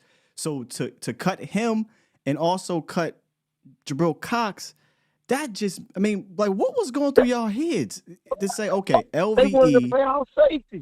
He said, Dan Quinn said, with my new defense, I don't need no linebacker. Well, he effed around and found out. He getting killed. Now, I want to, if Dan Quinn leaves, he might leave this year, he might go to San Diego. They got a complete team. I'm going to be honest with you. If he leaves, that's the team I'll go to if I was him. San Diego. They got a quarterback. They got all offensive line. Honestly, they already got a defense. That's what I go to. I don't care. If Dan Quinn leaves, I don't really care where he goes. The most important thing is, how do we address it then? Do we stay with what we have or do we completely change? And I know a lot of people, Marv, real quick, a lot of people have been talking about the cornerbacks coach, but I've been talking about Joe Witt. Joe Witt is ready to be a defensive coordinator. And I'm curious if Joe Witt goes to a more traditional style defense, and even more curious if he reverts back to 3-4, because he was under a 3-4 defense with Mike McCarthy in Green Bay, and he ran 3-4 defense again in Cleveland So I think he's going to go 3-4. You just said it, Long. Look what he's going to do, y'all. He's going to go 3-4. He's going to get us some dogs up front. But here's my problem, big dogs up front. Or here's my concern. Mm-hmm. Here's my concern, MJ. Mm-hmm. My concern is that Dan Quinn, and again, this is not a Dan Quinn bashing. We're just discussing the scenario of Dan Quinn accepts a head coach job, because 3 years in a row, I can't see it 3 years in a row he's not going to accept a head coach job. If Dan Quinn were to accept a head coach job, Dan Quinn had juice, right, to be able to do what he wanted, because he can lean on, hey, look, when I was a defensive coordinator, number one, I helped win the Super Bowl. Number two, I went to the Super Bowl as a head coach. Number three, I helped turn around your historically franchise worst defense to being one of the more respected ones in the league. So Dan Quinn got a lot of juice. He got juice now. And I'm talking about juice with the front office, not just with the coach, because I do think that Witt would have juice with McCarthy, because he actually has a bigger connection with McCarthy. But will he have juice with the front office? Like, will he have enough juice to say, I want to run this style of defense, as opposed to, because we've seen this before. Let's not ignore it. The front office would tell you the style of play they want to be. Hey, we want to be a 4-3. Hey, we're going to stick with the 3-4. Hey, we want to be a running team. Hey, we got to get the ball to this person. Like, we know that they will dictate maybe the foundation of what we want to do, and then they'll leave the nuances to the coach. I don't know, Marv, if Witt or whoever this new D coordinator is, unless he has the same cachet as DQ, would have the final say of what they want the foundation of the defense to be. That's just my curiosity. The key is they can have, look at this, right now, you know Evans is a tackling machine. He should be in the middle. If you ran the 4-3 right now, Evans should be in the middle. 33 and 11 on the outside. Okay, that's good, Professor. Because they'll be running the sideline. You ain't got to worry about the middle no more. Evans going to go in there, put his head in there, and knock your butt out. 33 and number 11, you can send him from anywhere on the blitz. You see what I'm saying? And they can cover. 33 is not better in the middle, because that's why he can't play like he wants to, y'all. You just, look, man, still, I got to give you kudos. You telling the fans 33 is in the wrong position. He cannot make plays in the middle. He's better on the outside. You can run him from blitzing. He could be in coverage sometime, so he don't be thinking. That's why he can't play good. And I'll admit this and give kudos to a bunch of y'all who were saying this about LVE. It does seem like, because what did he do all offseason? He followed around LVE. That was his guy. He was learning from LVE, and when he gets there, he kind of plays like LVE. It's very curious to me. Like you I promise you, if you go and watch his LSU tape, I'm not saying he's a middle linebacker, but he does have technically the size, 6'3", 240. He technically has the size. But in LSU, wearing the number 18, nothing to scoff at. He was way more instinctual. I mean, way more instinctual. He gets here, and all of a sudden, he's playing patty cake in the middle. It's like, okay, you're not a middle linebacker. He's not even doing Can you play off ball? Can you play the will? God. Maybe, but he was the best linebacker in college. He was going sideline to sideline. He was going digging out people. He knew where the ball was at. I'm like, he don't know nothing. I said, is he dumb? What is this guy doing? He's scared to come up. He can't make tackles. I'm like, man, he would be better on the outside. 11 on the outside. Because now you can blitz. He don't know the blitz. And let me tell you the difference. Let me tell you the difference between an actual C-ball, hit ball linebacker and the guys that we got. No offense to the Bells, because Bells shouldn't even be playing there full time. And this is also, I'm going to dig a little bit at these people that try to give us crap for talking about playing Micah Parsons off ball we're not saying all game, but when you need him to, do it, right? And I happened to pop on the radio this month. I don't know what the hell Bobby was talking about and the other guy saying that Micah looked bad off ball. What the hell were y'all watching? Micah Parsons played off ball for a handful of snaps, and the difference is night and day. And this is the difference I'm talking about. Micah diagnoses the play, fired out of a freaking cannon, and he's coming downhill, and he's making the play at or beyond the line of scrimmage. Our other backers, they diagnose a play, I use air quotes, and they kind of wait. Now we're waiting, and we're trying to see. 20 yards behind the line. And next thing you know. Only one to do. Yeah. So you want to see the difference between C-ball, hit ball, type of linebacker, just go pop on the film from Sunday where Micah was playing in the middle of the defense and watch him affect the play, the offense early downs. And then what do? Third and long, second and long, pass rush time. Micah goes back and he plays as a pass rusher. It ain't that difficult to me. But that's just the difference. That's the difference between having that style mentality, that legitimate type of linebacker, and then the linebackers are trying to masquerade out there. It's totally different. Hell, Evans probably could do similar things, maybe not like Micah, but similar things because he's a linebacker, man. But, we're crazy. We're crazy for thinking that Micah can't play off the ball and be elite. Man, y'all crazy. Man, we could be the best defense if we'd have kept all them players. Now, I've been watching look, last night, I know y'all watched the game. Baltimore in the middle was destroying. They bullied San Francisco. And then I watched Tennessee do the same thing. We ain't got no dogs in that middle. No. Our D tackles don't do like these other D tackles. I'm like, oh my God. If we had D tackles like that, it'll make Michael Parsons. I'm going to tell y'all something. If the Cowboys had a D tackle, like them guys had last night, well, to be fair, Michael Parsons probably had like 20 sacks. To be fair, one of your best D tackles was out the game, and you're now asking Osa to masquerade a lot as a one tech, and then you're asking your rookie Mozzie, who's not. I don't think he's ready for that type of role. I mean, that's just obvious, right? Like those type of tackles, it takes some time, unfortunately. And so you don't have those guys, push the pocket. I mean, Osa can definitely get some pressures and whatnot. But yeah, I think the defense for Baltimore, and I said this yesterday in the Illuminati chat, they quite literally have built essentially like the perfect defensive personnel. It's perfect. They've got a bunch of dudes that can rush the passer, not just one. They've got legitimate Michael Pierce type dudes and Matabuke type dudes. They got legitimate depth on the interior too. They have dogs at that elite type dogs at the second level at linebacker. And their secondary is quiet as it's kept.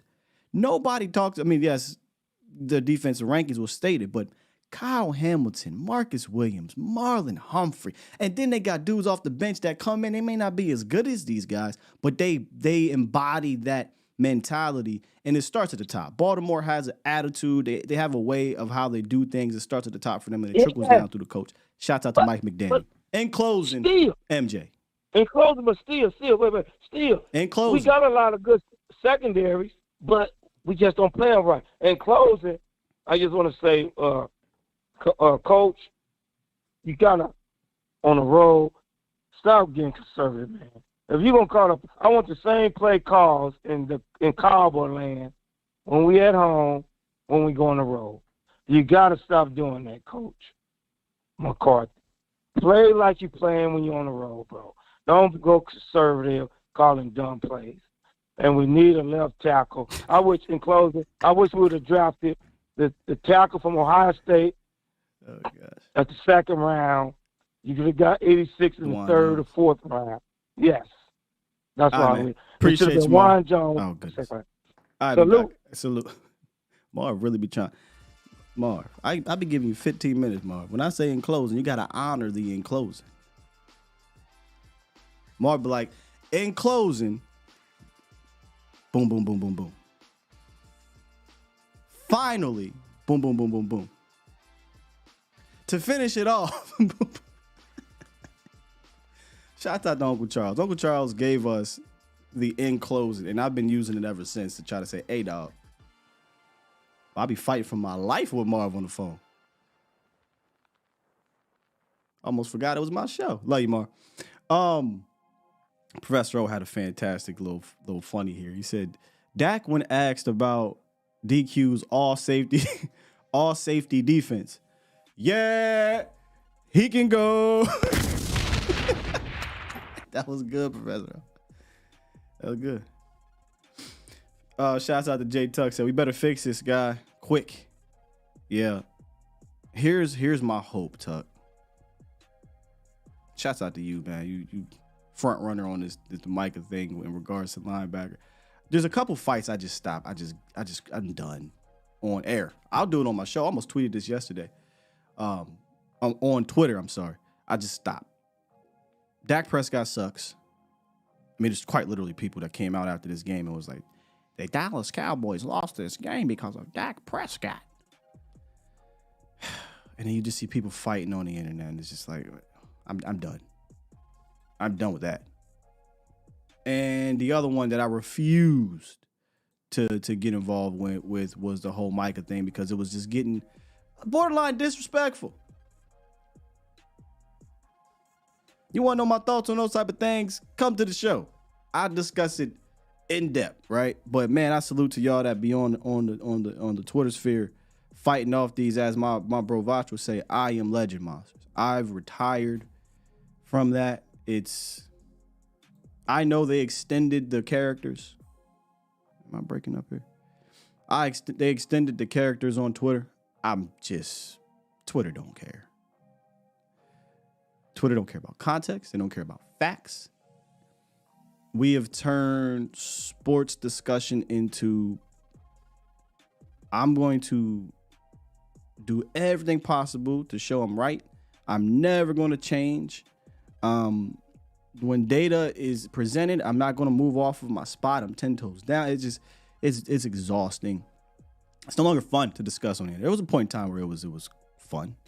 It ain't that no more, right? So I salute y'all. I say come here, right? Because if you say nonsense in the chat, guess what I'm going to say? First, I'm going to say, What do you mean by that? second, call into the show.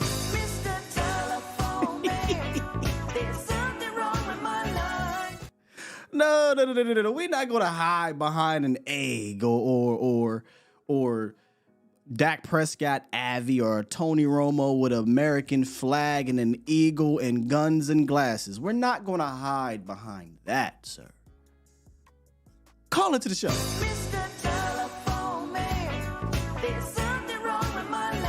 Let's have a discussion here. Let's not go crazy behind these characters and say all these weird things about each other. No. You got something on your mind? Call into the show.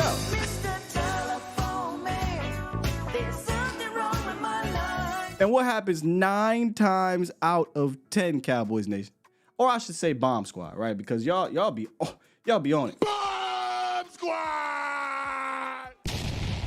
I can't always monitor the chat. I try to do the best I can. I'm a one-man crew. I don't got a producer in my ear. It's one man. I'm trying to monitor the chat. I'm trying to talk to y'all. I'm trying to do the show. I can't see everything. But a lot of times when I do peep over there, somebody's saying some ridiculously outrageous thing, and I say, hey, it's your opinion, but let's talk about it. Call in. Y'all be on their ass. Well, call in. Why don't you call into the show? They never call in. And then when they do call in, you get people talking about Danny White is an all-time great. I mean, I love it because you just give them the rope. They put themselves in the air. I just kick away the chair. It's that simple. Let's get to these super chats.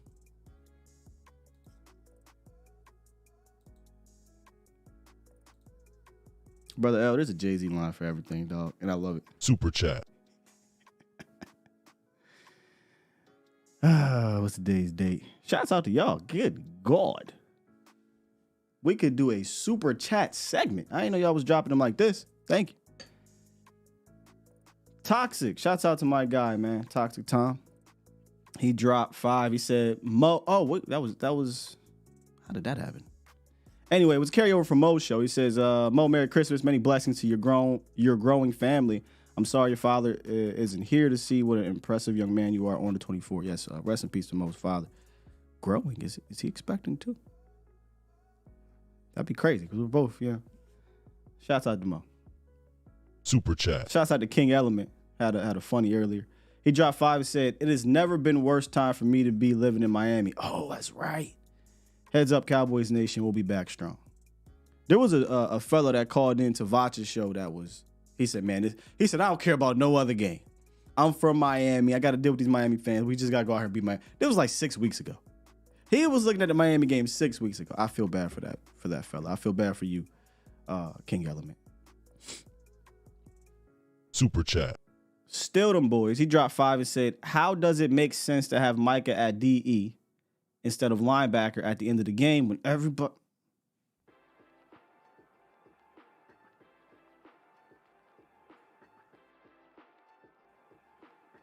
I agree. Especially in the moments when you was like, hey, they're going to run here. Once they got the first down on, who was that to? Tyreek. They got the first down to Tyreek. I was like, all right, they're going to run the clock out. This is the we were talking about. Where it was, hey, all right, this might be a good time to put Micah back at linebacker, you know, where he was making plays early in the game because they're going to run the ball. They didn't do it, though. So I agree with you still, them boys. It's just, I don't know, man. Super chat. Got to overcome. Aaron dropped 10. Appreciate you, Aaron. He said, if I would have known Sean Hockley's crew had the game, I wouldn't have spent a G to go. But Cowboys Nation was loud, by the way. It looked like they were buzzing under CD after he wrecked them in the first. So CD came out and said it was weird. Me and Jesse came out in the postgame, said it was weird to see him not get involved. Brian said, after review, didn't look like too much changed in that sense. And then when I went back and watched, there was a portion of it that made sense. There was another portion, like, he shouldn't go 2.5 quarters. Quarter, whatever, because things got weird. There was some plays when CD knows he's not getting the ball. CD's just kind of, I don't like it, but it is what it is. He'll just kind of lax get off the rock. There were some plays, though, where blitz plays over. Some plays would come out, run. It didn't make sense that we didn't deliberately try to get him to rock in parts in that weird moment. I don't think it was 100% egregious, but I would say at least 50-50. And the other 50, you could have easily said, okay, let's hand the ball off. Let's design a easy rub and get CD on a crosser. They just never decided to do it. That was strange. Shouts out to Foots in the building, by the way.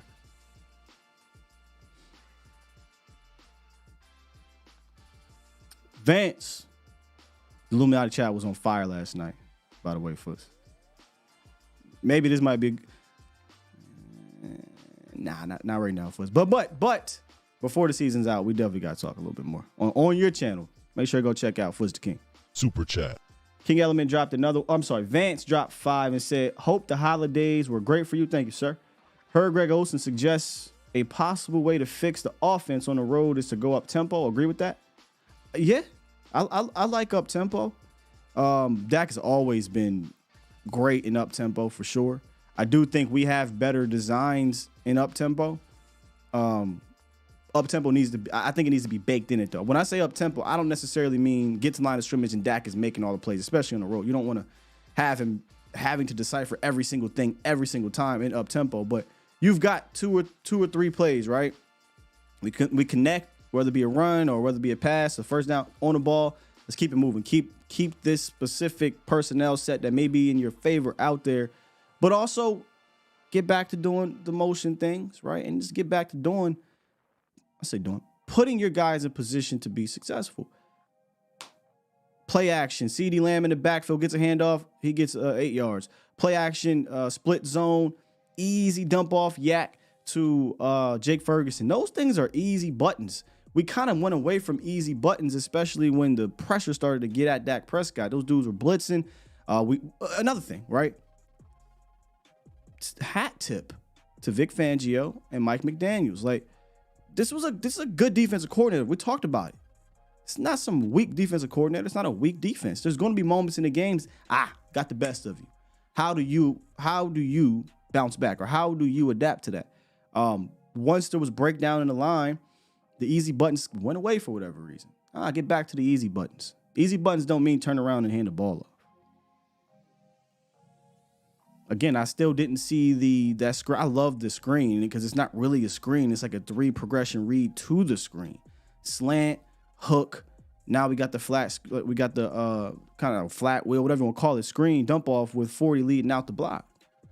I didn't see that in the game.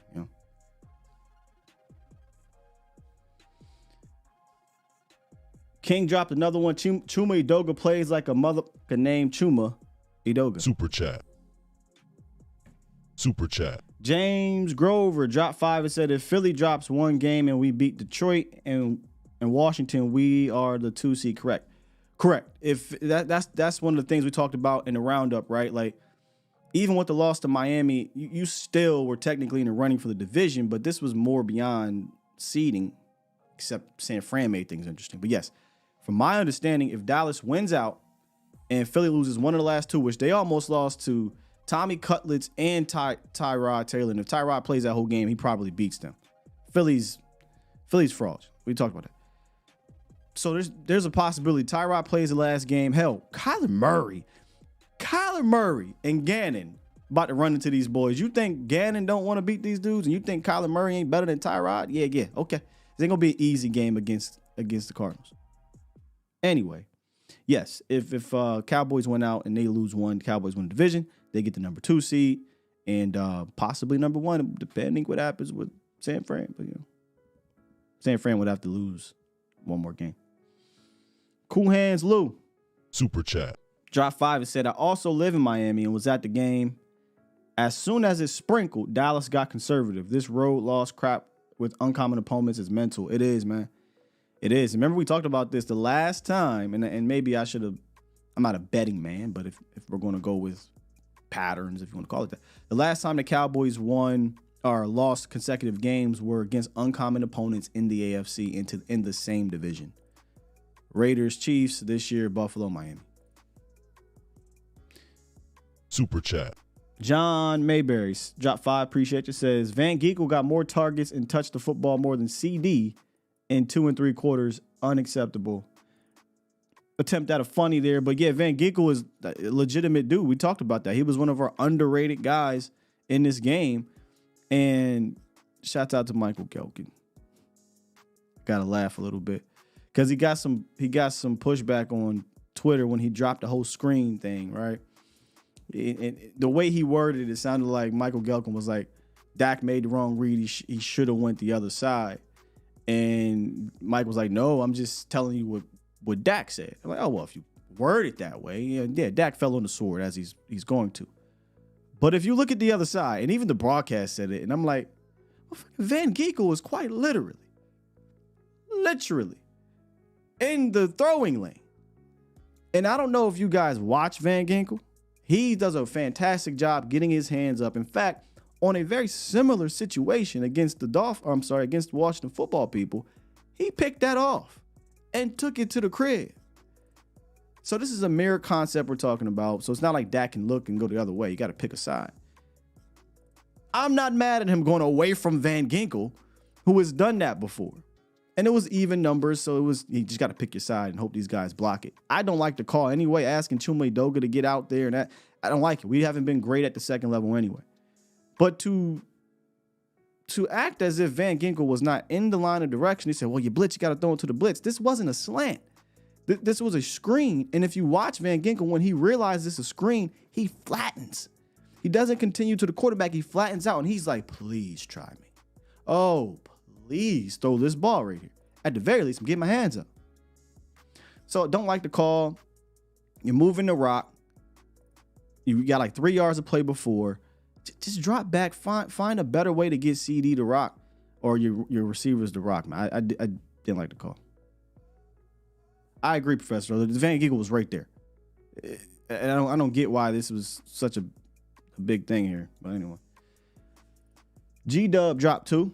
Super Chat. Appreciate you, D-Dub. He said, the Joneses have more fun drafting than winning. I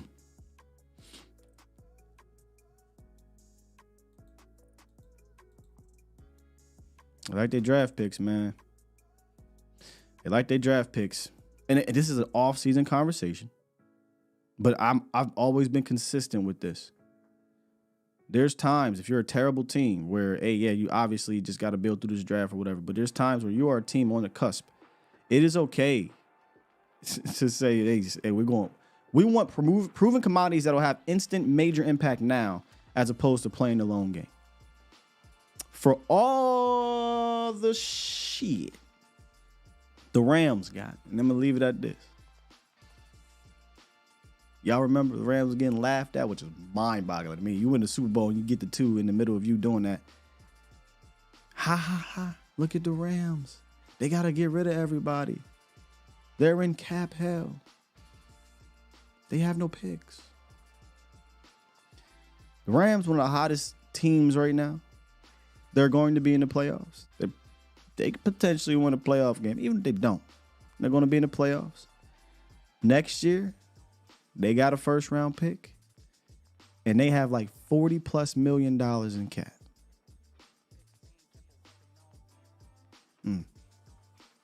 And there's really people that was like, nah, I wouldn't want to be the Rams. Bro, what are we playing for then? If you don't want to be a team that gets to the Super Bowl and wins one twice in a 5-year span, what the are we doing this for? But they're going to have years of being down. Oh, are they? They had one. 1 year. One. Well, Sky, look at the Tampa Bay Buccaneers. About to win the NFC South. They won the Super Bowl. I ain't saying it's clean what they doing. They competitive. They got their picks. I don't know what their money looking like. But all y'all that want to hoard these picks in this cap, and y'all want a cap for the front office? Look, man. All I'm saying is, the data is right there in your face that this is how it's done in the last decade. And this is how teams are winning. Don't tip your toes in the all-in. Don't. 5th round pick for Gilly. Whew. That water cold. I just put a couple more toes in. All right, here we go. 6th round pick for Brandon Cooks. Whoa, Lord, that was rough. That hurt my soul to give up that 5th and 6th round pick for those boys, but damn it, I did it. I faced my fears. Gotta get in the water. Nah, I'm good. I think we'll be all right. I'll give you props. You faced your fears a little bit, but you gotta dip it up in there, man. What about waist high? Ain't go waist high? I got a fear of the ocean. What do you call it? What's the scientific word? What's the scientific word when you got a phobia? I'll be real with y'all for a second. I don't fool with the ocean at all. In fact, I get scared every time we go. My eyes is located on my kids. I don't like it. I don't like it. A lot of things in the ocean, a lot of other things can happen. But I go ankle high, bro. Sometimes I get in there to the shins. I was just asking for the Cowboys to go waist high in the pool. I'm not even asking you to go in the ocean where there's unknown territory. Like, you don't know what's happening in there. Jellyfish and sharks and crabs and the little tornadoes. Because you know I'm from Texas now. The tornadoes, right? The little tornadoes in the ocean. No joke, man. I watched somebody almost drown in that. Them tornadoes is a problem. So this is an ocean. Unknown territory. You know what's in that pool, Dallas. You see Tampa in there with the Super Bowl. You see the Rams in there with the Super Bowl. You see, if you want to go to the past, the Patriots was doing stuff like that. Philly. But you want to dip your toes in there and think it's going to be all right. Okay.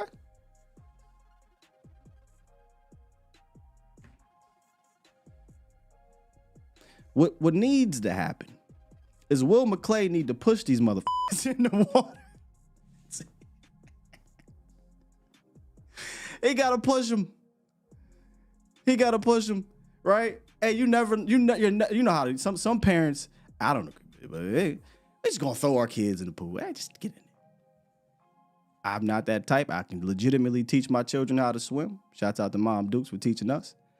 But Will McClay might have to hit him with an okie doke and push him in the water.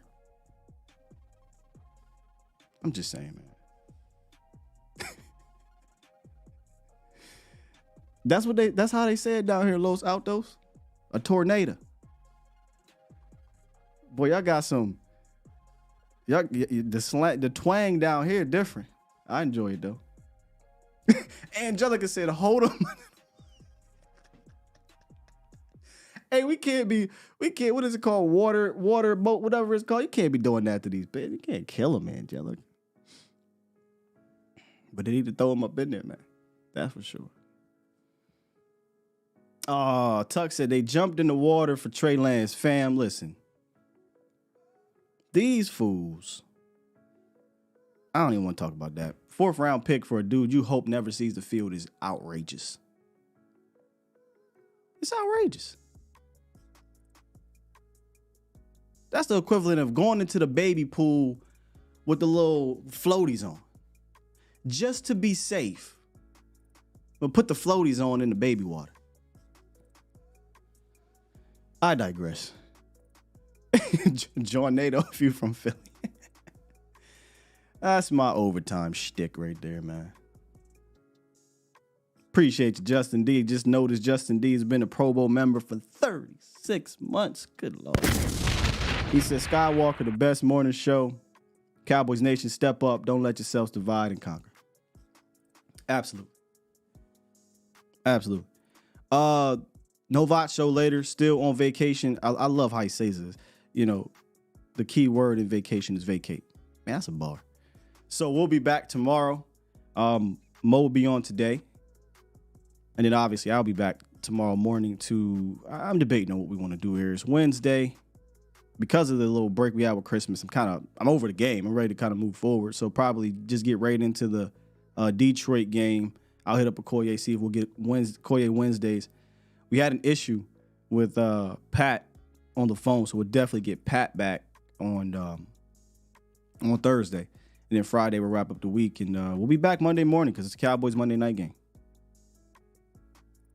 Appreciate you, Sally. On the way out, real quick. Super chat. He dropped 10 and said, man, I was like waist high in the ocean and something came through with a little weight and moving. Instantly got out and told my lady, grab cash in them. Grab cash in them, said the entertainer. Listen, I don't play about the ocean, man. Like I know I just be trying to have fun with y'all. I'm dead serious. I stopped going into the ocean as a kid when I watched somebody almost die, and I asked, did something grab them? And they said no, nothing.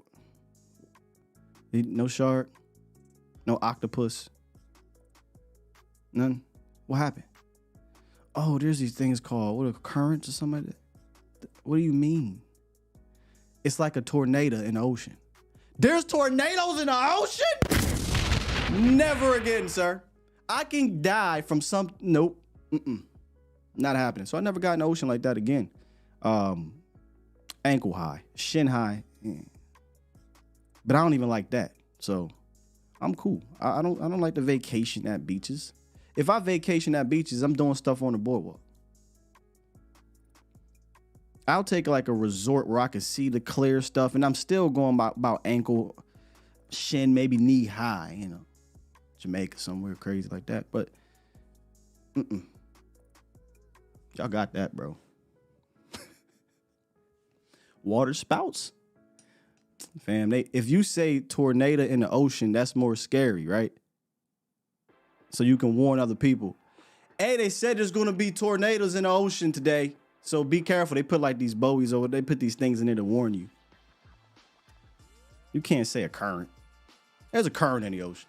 There's always a current in the ocean. Just saying. But there's peace. Hey, Tuck. Hey, I'm trying to be like Tuck when I grow up. Tuck be out here traveling, boy. Tuck, I'm cool with kicking on the beach. I take the cool little pictures, chills, drink on my drink, get a little tan. Some places got a little, things going on behind the scenes, but I'm not. There is nothing peaceful about that place. Leave that place alone. I know my wife is watching right now because every time we see something on TV, I'd be like, why y'all always going there? Why y'all always going there? Leave that place alone. Riptides. See, I gotta be careful, Gritty. If I call them Riptide, there might be somebody in from Alabama, Roll Tide. So tornadoes in the ocean. That's what they are.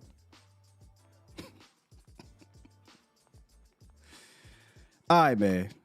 I'm out of here. This was fun. I'll see y'all tomorrow morning, and make sure I come back through. I think we're gonna move on. We're gonna talk about the Detroit Lions. We got it all out, man. We got it all out. Lo said, push that button, bro. Push the goddamn button. Push the goddamn button. Hey, yo. One of my fears, hallelujah, is because, look, I'm still, call me what you want. Sometimes I run somewhere with my do-rag, right? And in Texas, it's hot. One of my fears is, man, I shouldn't have ran somewhere with my do-rag. Now I'm going to have a do-rag tan. So now I can't wear no do-rag on the ocean. Don't fall asleep and I got a do-rag tan. Now I'm on here. What happened to you, Scott? I was scared of the tornadoes in the ocean. That's all. Like, yo, we out.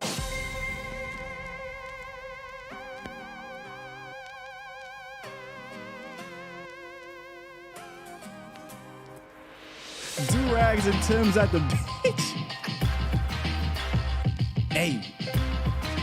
Stevie Mac, real rap. Jaws was my shit growing up. I probably scared myself, to be completely honest. I would watch Deep Blue, Jaws, all them crazy, The Meg. I love them movies. Because I'm not in there.